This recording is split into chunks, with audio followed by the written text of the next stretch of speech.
কুরবানি মানে কি? উৎসর্গ করা, আত্মত্যাগ করা, ত্যাগ করা। এই কুরবানি শব্দের পূর্ব থেকে যদি নেই তাহলে এর অর্থ হচ্ছে নিকটবর্তী হওয়া। মহান আল্লাহ রাব্বুল আলামিনের দরবারে আমরা কিছু না কিছু উৎসর্গ করে তারপরে আল্লাহর কাছে যাওয়া, নৈকট্য অর্জন করা, নিকটে চলে যাওয়া নাম হচ্ছে কুরবানি। সুবহানাল্লাহ। তাহলে এই কুরবানিতে আমরা অনেকেই আল্লাহ তাআলার নৈকট্য অর্জন করেছি, আবার অনেকেই শুধু গোশত খেয়েছি। কিন্তু নিজেকে নিজে প্রশ্ন করলে উত্তর পাবেন, কে গোশত খেয়েছে শুধু, আর কে আল্লাহ তাআলার নৈকট্য অর্জন করতে পেরেছে? আপনি নিজেকে নিজে প্রশ্ন করেন, উত্তর দিলে কিনা দেন। হাজারে একজন পাওয়া যায় কিনা সন্দেহ আছে। শিক্ষিত অশিক্ষিত, যুবক থেকে বৃদ্ধ, আলেম থেকে জালেম, নরমাল থেকে অ্যাবনরমাল, যত লোক আছে সবার সাথে কথা বলেন, দেখেন কুরবানি করি আমরা। কেউ মেয়ের বিয়ে আছে, ছেলের বিয়ে, ছেলের মুসলমান, এই সেই মেয়ের বাড়ি থেকে লোক আসবে, ছেলের বাড়ি থেকে আত্মীয় স্বজন আসবে, বেআই বেআই আসবে। কুরবানি না দিলে কেমন দেখা যায়, সমাজ লোকেরা কি বলবে, আরো কত কিছু হামতাম কাছিরা, এইসব অনেক করে অনেকে কুরবানি পশু কিনে জবাই। এই জন্য গতকাল আমি ঈদগাহে বলেছিলাম, হাজার হাজার লোক সেই ঈদগাহে, সেইখানে আমি বলেছি যে আজকে এখনো ঈদগাহে, ঈদের ময়দানে আমরা জবাইয়ের আগে নিয়ম খালেজ করে নেব। যে যে উদ্দেশ্যে কিনেছে এখন সুযোগ আছে নিয়মটা পরিষ্কার করে নেওয়া, যে আমি শুধু আল্লাহকে রাজি খুশি করবার জন্য আমি আমার প্রিয় বস্তু আমি কুরবানি দেব। বলেন আলহামদুলিল্লাহ। নিয়ম খালেজ করে নিয়েছি ঈদগাহের ময়দানে। যে করতে পেরেছেন আলহামদুলিল্লাহ, যে করতে পারেন সবাই তার সমান না। এই জন্য সবাই খেয়াল করি যে আমরা কুরবানি দিই ঠিকই, কুরবানি হচ্ছে না, অনেকে কুরবানি হচ্ছে না। আপনি দেখেন কুরবানি দিলেন, কিন্তু আপনি হাজার হাজার টাকা খরচ করলেন, হাজার হাজার টাকা খরচ করলেন, আল্লাহকে কি দিলেন? আল্লাহকে কি দিলেন? মসজিদে যদি আপনি দান সংখ্যা করেন তাহলে আপনি পকেট খালি করে হতে বাড়ি গেলেন। ঈদগাহ ময়দানে দান করলেন, আপনি পকেট থেকে যা দিলেন তা দিয়ে চলে গেলেন, পকেট খালি করে বাড়ি গেলেন। অর্থাৎ আপনি যা কিছু দান সংখ্যা করতেছেন তা আল্লাহর রাস্তায় দিয়ে আল্লাহ তাআলা সেই কুদরতি ব্যাংকে জমা করে তারপরে আপনি চলে গেলেন, কিন্তু আপনি খালি পকেটে বাড়ি গেলেন। কিন্তু দেখেন এমন একটা বন্দেগী, যে বন্দেগীকে আমরা কুরবানি বলি। কুরবানিতে আমরা হাজার হাজার নয়, লক্ষ লক্ষ টাকা কুরবানি, লক্ষ লক্ষ টাকা পশু কিনে তারপরে জবাই দেন, পশু জবাই দেন। কিন্তু পশু জবাই দিতে কি দেখা যায় রক্ত জমিনের মধ্যে প্রবাহিত করে, জমিন ভিজে রক্ত জমিনে দেখে তারপর চামড়া শুদ্ধ আমরা বাড়িতে নিয়ে যাই, গোশত চামড়া সবকিছু বাড়িতে নিয়ে যাই, চামড়া বিক্রি করবে দিই। আর গোশত থাকে যে গোশত হাম করিতে দেন কি নারী করি সহ সব কিছু ভাগ বাটোয়ারা করে তারপর আমরা কিছু ডেকে দিই, কিছু পেটে, কিছু ফ্রিজে, ডেকের পেটে ফ্রিজে, যে যেখানে রাখা রাখতেছে। কিন্তু আল্লাহ তাআলাকে কি দিয়ে গেলেন? লক্ষ লক্ষ টাকা খরচ করলেন, কিন্তু আপনি তো রক্ত জমি দিয়ে গেলেন, বস্তুগুলি বাড়িতে নিয়ে গেলেন, আল্লাহকে কি দিলেন? এই চিন্তা ভাবনা, এই টেন্ডেন্সিটা আমাদের ঠিক মতো হয়েছে। যার মধ্যে টেন্ডেন্সি ছিল আমি আল্লাহকে কি দিলাম, আল্লাহকে তো আমাকে কিছু দিতে হবে। যদি এই মন মানসিকতাকে কুরবানি দিয়ে থাকে তাহলে আল্লাহ তাআলা সেই কুরবানি কবুল করেছেন, নচেৎ না। আল্লাহকে কি দিলাম? নিজেকে নিজে প্রশ্ন করে দেখেন কি দিলেন? কিছুই দেন নাই। যত টাকা খরচ করেছেন, যত টাকা আপনার বাড়িতে চলে গিয়েছে অথবা সেটা সমাজে গিয়েছে, কিন্তু আল্লাহ তাআলাকে কি দিলেন? এইখানেই প্রশ্ন। এই প্রশ্ন উত্তর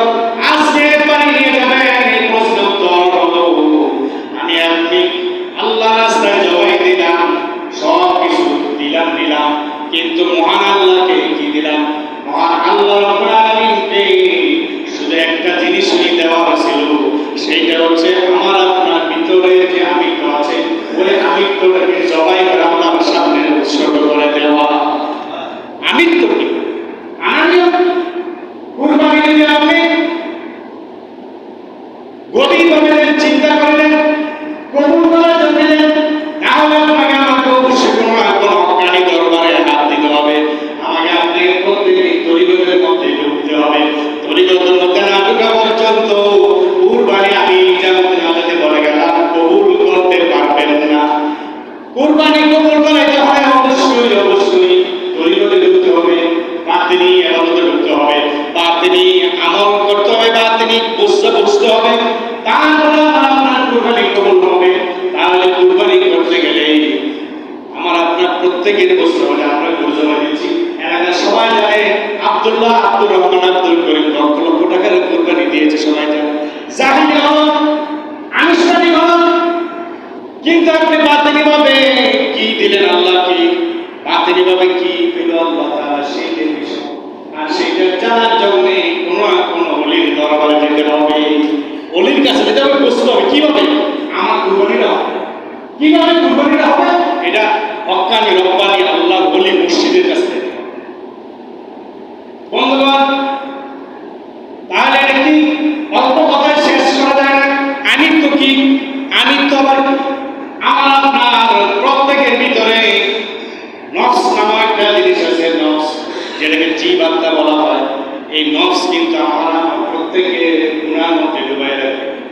আনিত্ব অর্থাৎ আমার সংসার আমার, টাকা পয়সা আমার, জায়গা জমি আমার, তুমি আমার, সে আমার, সব কিছু আমার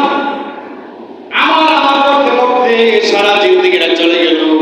একটা সময় আমার করতে করতে খবর এসে দুনিয়ায় সব কিছু রেখে যায়, আমার বলতে আর কিছুই থাকে না, সাদা মার্কেট কাপড় ছাড়া। আর বাতিনি ভাবে কি থাকে, আমার আপনার প্রত্যেকের আমলগুলি থাকে।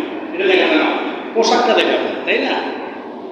মার্কেট কাপড়টা দেখা যায়, কাপড়টা দেখা যায় না, কিছুই দেখা যায় না। ওগুলি আসো, ওগুলি আমার আপনার প্রত্যেকের সঙ্গে সাথে খবরে যায়। তাই বন্ধুগণ, পর্দায় মা বোনেরা খেয়াল করে শুনি, আমি আপনি যা কিছু করি না কেন, এই যে নামাজ আদায় করতেছি, এটা জাহেরি আমল, শরীয়তের আমল, কিন্তু তরিকতের আমল, তরিকতের নামাজ আছে, ওই তরিকতের নামাজ আর শরীয়তের নামাজ আর একসাথে হবে। একসাথে যারা আদায় হবে তার নামাজ আল্লাহর দরবারে কবুল হবে। রোজা আছে, রোজা আছে। তাহলে কুরবানি গেল, কুরবানি যেমন জাহির ভাবে দিলেন, সবাই দেখলো, সবাই খাইল, কিন্তু আল্লাহ তাআলাকে কি দিলেন? আল্লাহ তাআলাকে দেওয়ার জন্যই কিন্তু কুরবানি। কারণ আল্লাহ তাআলা কোরআন হুঁশিয়ার করে দিয়েছেন, লা ইয়ানালাল্লাহু লুহুমুহা ওয়ালা দিমাউহা ওয়ালাকিন ইয়ানালুহু তাকওয়া মিনকুম। এখানে আছে আয়াতের শেষে আল্লাহকে কি দিবেন? লা ইয়ানালাল্লাহু লুহুমুহা, গোশত আপনার দরবারে পৌঁছাবে, গোশত তোমার বাড়িতে নিয়ে যাও। ওয়ালা দিমাউহা, রক্ত কিন্তু আল্লাহর দরবারে পৌঁছে না, রক্ত জমিনে ফেলে যাও। ওয়ালাকিন ইয়ানালুহু তাকওয়া মিনকুম, বরং আল্লাহর দরবারে পৌঁছে তোমাদের ভিতরে তাকওয়া। আপনি কতটুকু তাকওয়াবান হলেন এই জবানের মাধ্যমে, কুরবানির মাধ্যমে, সেই বিষয়। নামাজের মাধ্যমে কতটুকু আপনার মতো অহংকার তৈরি হলো, সেজদা দিলেন, জমিনের মধ্যে কপাল আপনার লাগাই দিলেন, এর মানে আপনার মতো আর কোনো কিছু নাই, যে আমার ভিতর কোনো অহংকার, আমি তো কিচ্ছু নাই, আমি নামাজের মাধ্যমে আমি এত নিচু হয়েছি, জমি যদি আরো নিচু চলে যেতাম, তারপর আমার বলতে কিছু নেই, সব কিছু তোমার, বলেন সুবহানাল্লাহ। তাহলে দেখা যাচ্ছে আমার আপনার প্রত্যেক অহংকার ইত্যাদি সব কিছু দূর করার মাধ্যমে একটা ইবাদত। কিন্তু এই বাহ্যিক নয়, এটা কি? এটা আমরা আনুষ্ঠানিকভাবে নামাজ আদায় করছি, আমরা রমজানের রোজা রাখি, এরপরে কুরবানি দিই, কিন্তু এগুলির মাধ্যমে আমাদের আধ্যাত্মিকতা অর্জন করা উচিত। আমাদের ভিতরে যে আত্মশুদ্ধি লাভ করতে দরকার, আত্মাকে শুদ্ধ করতে দরকার, সেইটা অর্জন করা দরকার প্রত্যেকটাই অর্জন। এই জন্য শরীয়ত, তরিকত দুইটার মধ্য দিয়ে আমরা সাকসেসফুল হব, সফল হব। কুরবানি করলাম, কুরবানি করতে গিয়ে আমি পশু জবাই করলাম, এটা কি বনের পশু, বনের পশুরে জবাই করি, তাই না? মনের পশু যে আছে, মনের পশু জবাই করছে, বনের পশুরে জবাই করে বাড়িতে এসে বসছি, মনের পশুরে জবাই করে। মনের পশুরে যে জবাই করবে সে আসল কুরবানি দাতা, আসল কুরবানি দাতা সে হচ্ছে মুত্তাকি, সে হচ্ছে পরে। পৃথিবীর মধ্যে যত পশু আছে তাদের মধ্যে হিংস্র পশু আছে 16 প্রকার। 16 প্রকার হিংস্র পশুর পশুত্ববা এক একটা মানুষের ভিতরে আছে। কোরআনের মধ্যে সূরা বাকারা, সূরা নামল এবং সূরা আনকাবুত এবার দেখবেন অনেক এই হিংস্র প্রাণীর নামে সূরা আছে। কেন? কারণ কোরআনে আমরা, কোরআনে মানব জাতি কোরআন, এই কোরআনের ভিতরে দিয়ে দেওয়া হচ্ছে। অর্থাৎ এই পশুত্ববাদগুলি, এই প্রাণীদের স্বভাবগুলি আমার আপনার প্রত্যেকের মতো আছে। এই স্বভাবগুলি নিয়ে যদি চলতে থাকেন আপনি গুণাগার হয়ে কবরে যাবেন। আর এই স্বভাবগুলি যে জবাই দিতে পারবে, এক এক কুরবানিতে আপনি এক এক পশু জবাই দেন। আপনার লোভ, এক ধরনের হিংসা, বিদ্বেষ, মানুষের মধ্যে ঝগড়া কথা লাগাই দেওয়া, এটা আরেক পশুত্ববাদ। এভাবে আমি বর্ণনা করতে গেলে একটা ঘন্টা লাগবে আমার শুধু পশুত্ববাদগুলি কি কি বর্ণনা করা। তাহলে একটু মনে রাখবেন যে পশুত্ববাদগুলি আমার আপনার প্রত্যেক থেকে যেন বিদূরিত হয়ে যায়, যেন আমরা পশু জবাই দেব, পশু জবাইয়ের মাধ্যমে আমরা দূর করবো সেই ভাবগুলি। যেমন সিংহ অনেক তার অহমিকা, বনের রাজা সে, তাই না? সে অহমিকা নিয়ে চলে। সিংহ ভাবটা আপনি দূর করতে পারলে আপনি তাহলে আল্লাহকে কিছু দিলেন। এক এক কুরবানিতে এক একটা ধরে, আমি এইবার এই কুরবানিতে আমি সিংহ ভাবটা দূর করে দেবো, অহংকার কথা আমার আল্লাহ জবাই খেতে দিলাম, অহংকার কি পশু জবাইয়ের মাধ্যমে। এই জন্য নিজের পশু নিজে জবাই দেওয়া সব সত্য। আর যদি না পারেন তাহলে ইমাম সাহেব দিয়ে দেন, ঠিক আছে, কিন্তু আপনার কাছে থাকে। তাহলে আমি আপনি প্রত্যেকেই নিজের নফসকে, আত্মকে শুদ্ধ করবার জন্য এই চাহিদা আমল করতেছি। এখন নামাজের সময় নামাজ করবো, এই নামাজের মাধ্যমে আমিত্বকে আমরা দূর করতে পারি।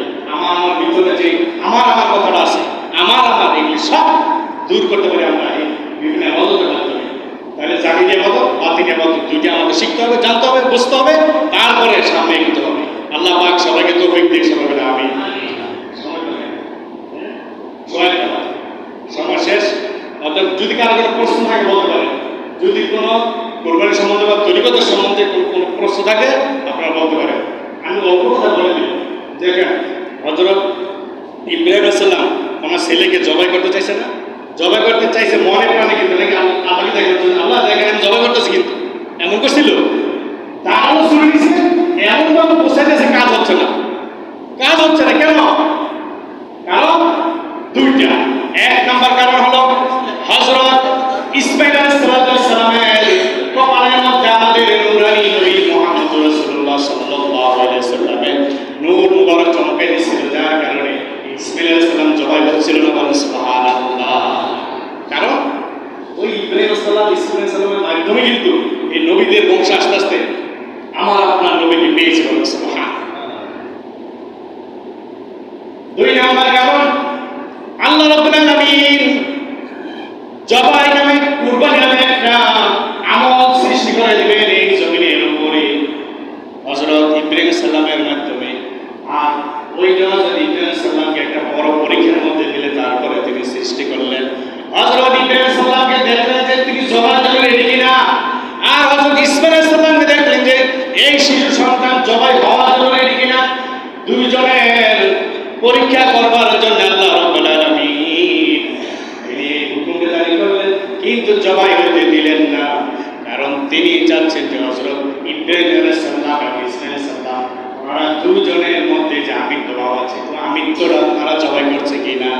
আমিত্ব বলছে আমার সন্তান এই ইসমাঈল, আমি কেন জবাই করবো, এই মনোভাবটা আছে কিনা। আমার বলতে কিছু না, আমারটা জবাই করে দিলাম, এই ভাবটা আল্লাহ রাব্বুল আলামিন তিনি উপর থেকে দেখতেছেন যে ইব্রাহিম সাল্লাম নিজের থেকে নিজের সন্তানকে জবাই করছে কিনা। আর হযরত ইসমাঈল সাল্লাম তিনিও রাজি, তিনিও নিজের থেকে জবাই হচ্ছে কিনা।